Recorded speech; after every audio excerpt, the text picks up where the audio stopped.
Ahojte, poďme si dneska niečo povedať o kolagéne. Tak čo je kolagén? Kolagén je najrozšírenejšia bielkovina, ktorá sa nachádza v ľudskom tele.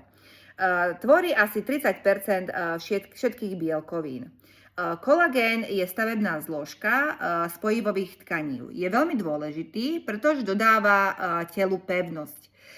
Je ako keby také lešenie tela, by som povedala.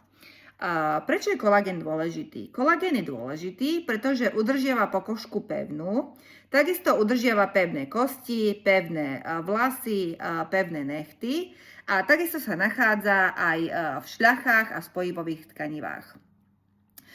Postupne sa vekom produkcia kolagénu znižuje, ako veľmi dobre vieme.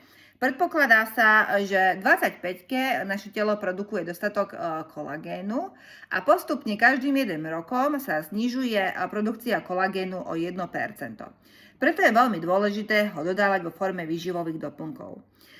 Kolagén vytvára ako keby také pevné vlákna a tým pádom udržuje pokožku pevnú. Keby sme nemali kolagén, pokožka by sa rozpadla. Takisto je súčasťou pokožky spolu s elastínom. Ako veľmi dobre viete, kolagén dodáva pokožke pevnosť a elastín dodáva pokožke elasticitu, pružnosť. Takže oni ako keby tak spolupracujú. Je veľmi dôležité dodávať výživové doplnky vo forme napríklad tekutých doplnkov, ako je napríklad Swedish Nutra.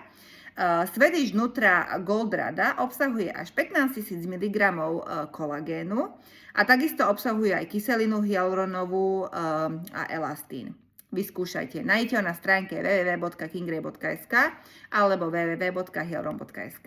Ahojte.